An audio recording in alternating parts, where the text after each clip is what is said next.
और अब बात कर रहे हैं actor Sushant Singh Rajput suicide case की। Actor Sushant Singh Rajput suicide case में लगातार नए मोड़ सामने आ रहे हैं, लेकिन अब जो नाम चर्चा में आया है वो है एक्ट्रेस रिया चक्रवर्ती का। रिया कैसे सुशांत सिंह राजपूत की जिंदगी में आई और सुशांत के पिता ने रिया के खिलाफ क्यों एफआईआर दर्ज कराई, आइए पूरी पड़ताल करते हैं अपनी इस रिपोर्ट के जरिए। 28 साल की रिया चक्रवर्ती बॉलीवुड की एक स्ट्रगल एक्ट्रेस, जिसे 14 जून 2020 तक शायद ही कोई जानता था। लेकिन सुशांत सिंह राजपूत की मौत के बाद रिया अचानक चर्चा में आ गई। सवाल उठे कि सुशांत सिंह राजपूत की गर्लफ्रेंड यानी रिया चक्रवर्ती ने सुशांत के सुसाइड के कुछ दिनों पहले सुशांत का घर क्यों छोड़ा। 25 जुलाई को सुशांत के पिता ने रिया चक्रवर्ती के खिलाफ पटना के राजीव नगर थाने में केस दर्ज करा दिया और सुसाइड के लिए उकसाने का आरोप लगा दिया। शक के घेरे में रिया चक्रवर्ती पहले भी थी। मुंबई पुलिस ने पूछताछ भी की, लेकिन स्थिति साफ नहीं हो पाई। इसी बीच 16 जुलाई को रिया चक्रवर्ती ने केंद्रीय गृह मंत्री अमित शाह के नाम एक ट्वीट किया। लिखा, आदरणीय अमित शाह सर, मैं सुशांत सिंह राजपूत की गर्लफ्रेंड रिया चक्रवर्ती, उनके अकस्मात निधन को 1 महीना बीत गया है। मुझे सरकार पर पूरा भरोसा है। हालांकि न्याय के हित में मैं हाथ जोड़कर इस मामले में आपसे सीबीआई जांच का अनुरोध करती हूं। मैं बस ये समझना चाहती हूं कि ऐसा क्या प्रेशर था जिसके चलते सुशांत ने ये कदम उठाया।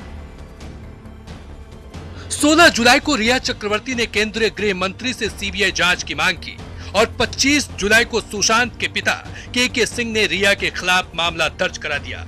सवाल है कि क्या ट्वीट के जरिए ध्यान भटका रही थी रिया चक्रवर्ती? क्या रिया को अपने खिलाफ एफआईआर का अंदेशा पहले से था? सहानुभूति पाने के लिए रिया ने किया ट्वीट। रिया के ट्वीट का सच चाहे जो भी हो, रिया पर सुशांत के पिता के आरोप काफी गंभीर हैं। सुशांत के परिवार ने आरोप लगाया कि सुशांत की मुलाकात रिया से साल 2019 में हुई थी। उस समय तक सुशांत किसी तरह की मानसिक बीमारी से नहीं जूझ रहे थे। इस बात की जांच होनी चाहिए कि ऐसा क्या हुआ कि रिया से मिलने के बाद सुशांत मानसिक तौर पर परेशान रहने लगा था।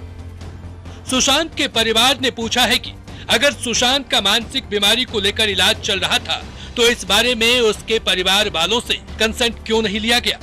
इसके अलावा रिया पर यह भी आरोप है कि वो सुशांत को ट्रीटमेंट के दौरान अपने घर ले गई थी और उसे ओवरडोज दिया गया था। लेकिन रिया ने इस मामले में कहा था कि सुशांत को डेंगू है। अब सवाल है कि रिया के संपर्क में आने के बाद ही समस्या क्यों खड़ी हुई? क्या रिया ने दिया था सुशांत को दवाई का ओवरडोज? क्या सुशांत को फिल्म साइन नहीं करने दे रही थी रिया? क्या रिया ने सुशांत के भरोसेमंद स्टाफ को हटा दिया था? क्या रिया ने जानबूझकर सुशांत का मोबाइल नंबर बदलवाया? इससे भी बड़ा सवाल है कि कुछ ही महीने में सुशांत के अकाउंट से 15 करोड़ का ट्रांजैक्शन क्यों हुआ? किन किन लोगों के खाते में भेजे गए रुपए? और अगर ये साजिश है तो इस साजिश में और कौन कौन शामिल हैं?